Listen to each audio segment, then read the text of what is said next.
Palmieri, County Mayor of Jefferson County, Tennessee. I'd like to welcome you to this brief interview where we can discuss some of the issues that are concerned for the residents of Jefferson County. Kristen, it's good to have Jefferson County Post down here to meet with us today, and I'd like to go ahead and ask you to fire away. Ask your first question. Thank you, Mayor. I appreciate it. Recently we had an election, and the general election on November the 4th, and there were some big changes in Jefferson County regarding particularly liquor by the drink and in Jefferson City retail package.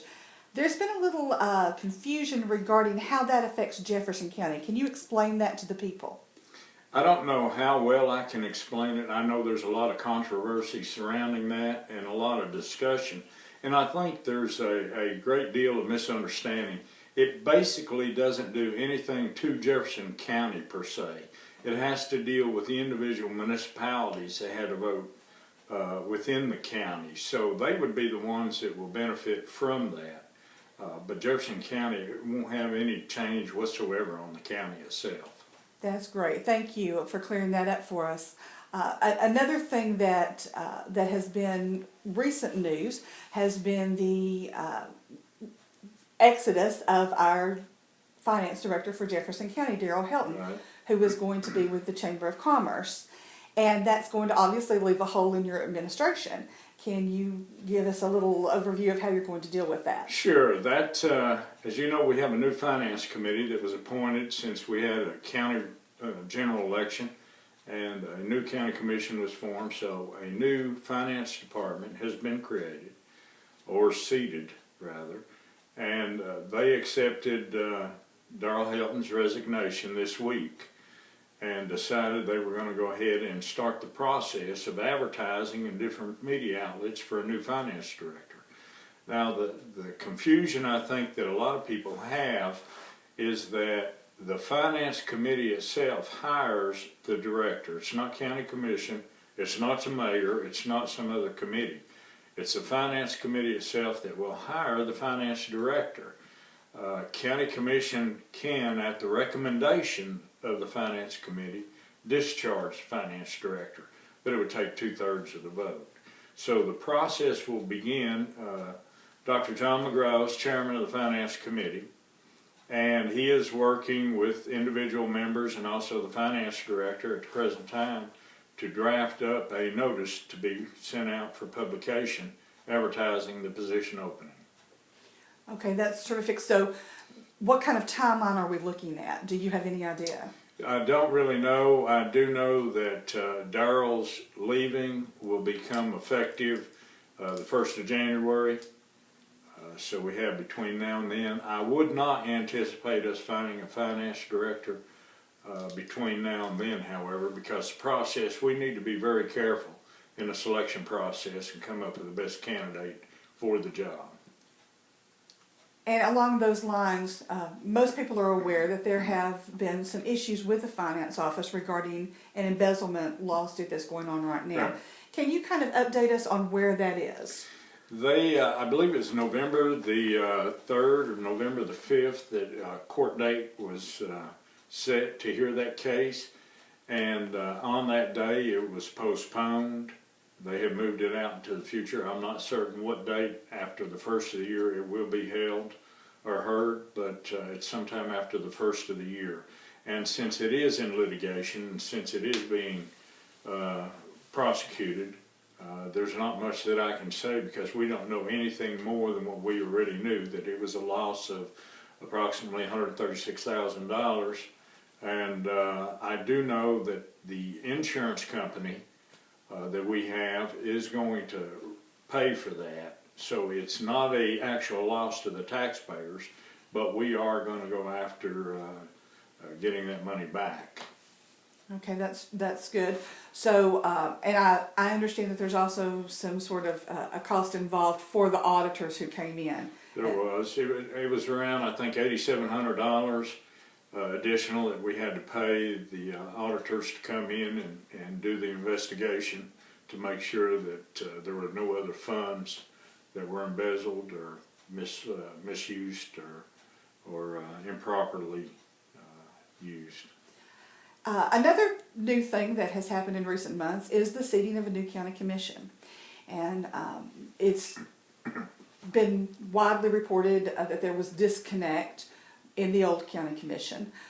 Do you see a better working environment now that you've had the opportunity to have a couple of meetings, and there are some issues that are coming up. For example, Building 8 funding and some different things that are coming up in the future. And how do you think that's going to play out with this new county commission? Do you see a better working relationship among them? I do. At the very start, it seems like they want to really do their homework. They want to learn about the issues. They want to learn the process. You're correct. I think the last commission we had was completely dysfunctional. I don't think anything got done outside of personalities and power plays.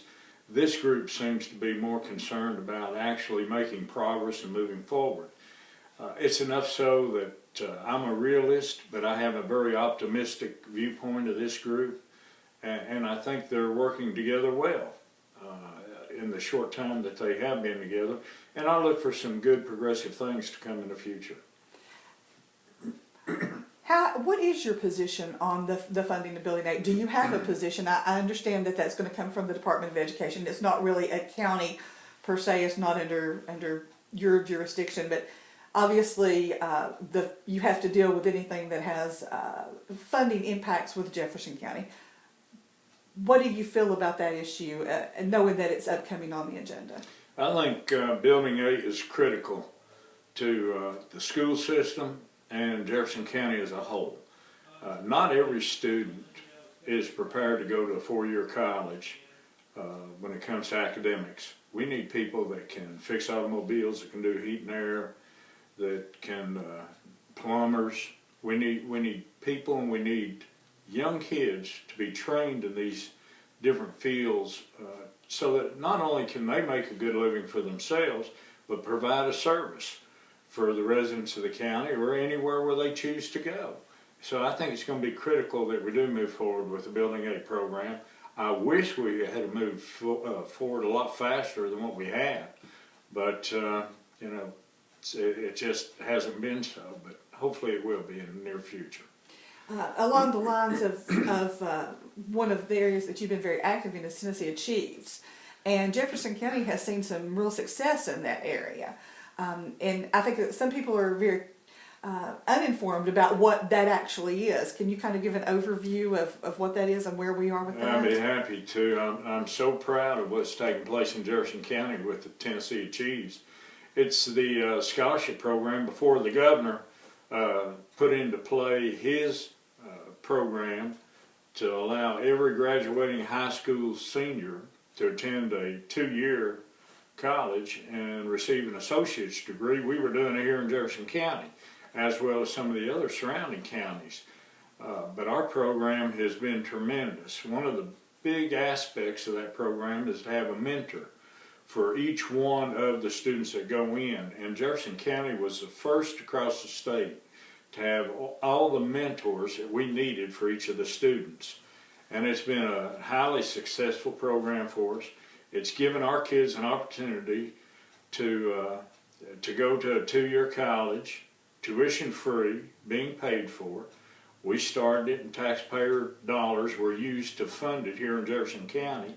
But now that the state is involved, we won't have to kick in anymore. But I'm very proud of being one of the, founding fathers for Jefferson County and supporting that all the way through.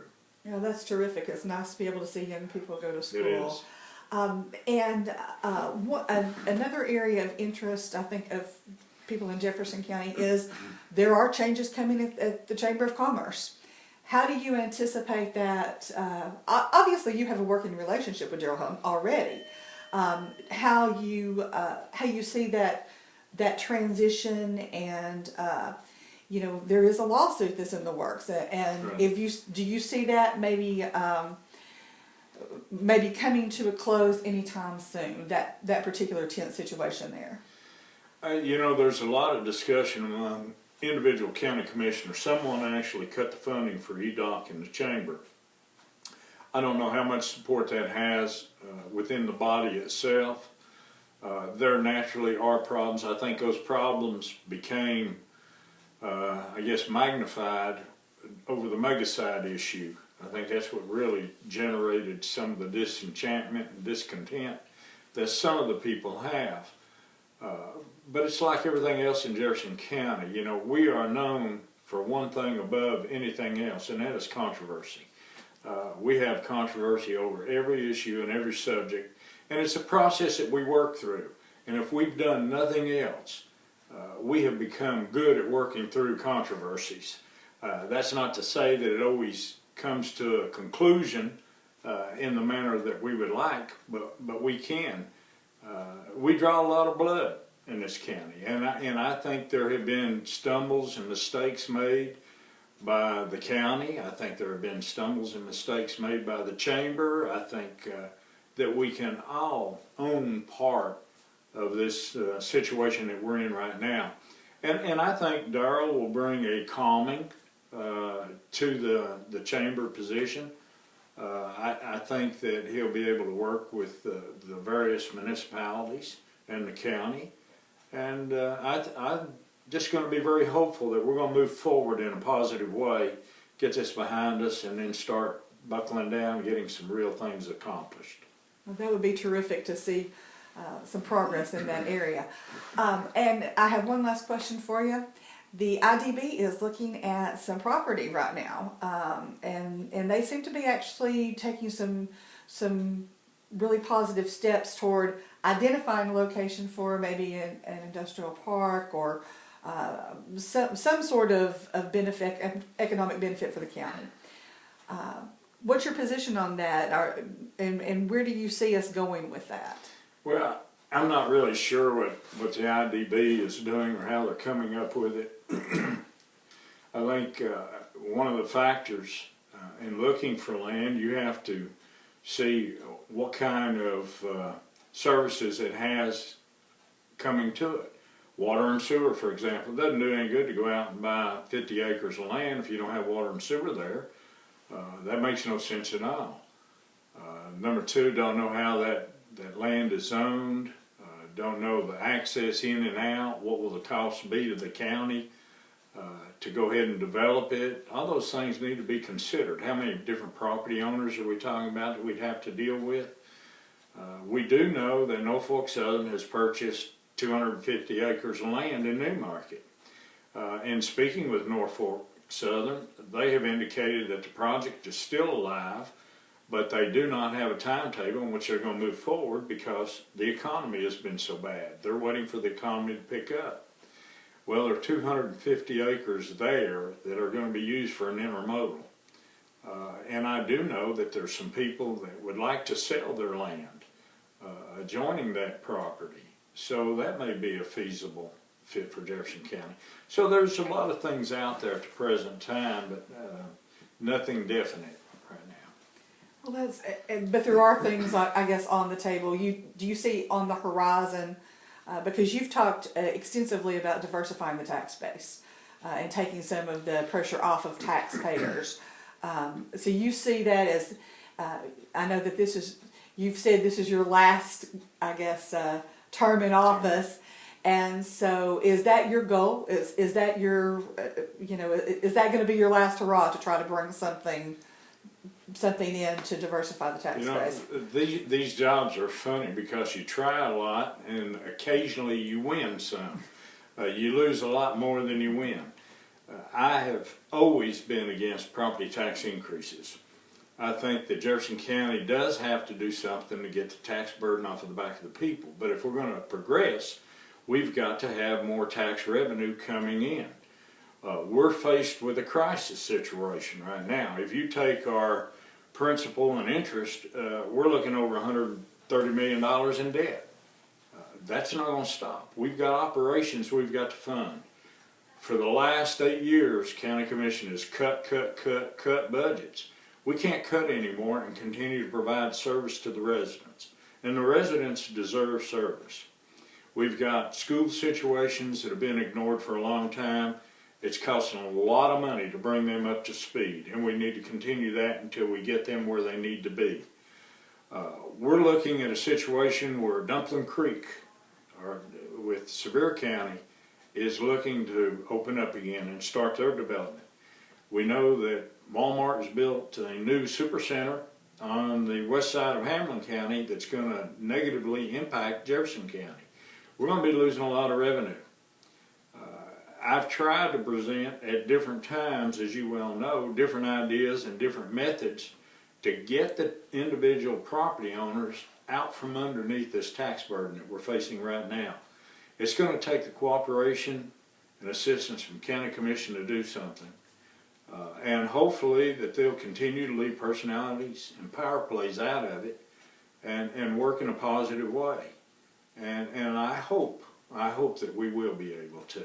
And as far as it being my last hurrah, you know, probably my last day in office, there'll be another issue coming up that'll be the last hurrah. But I can assure you, this is, when I complete this term, that'll be about 26 years of public service that I have given. And it's time for someone else to step in and take the torch and move forward. Well, thank you very much, Mayor. We appreciate your time, and we love doing these interviews with you, and that gives the people an opportunity to actually hear it from you personally rather than the interpretation of anybody else. So thank you for your time. Well, thank you, Kristen, and thanks to the Jefferson County Post.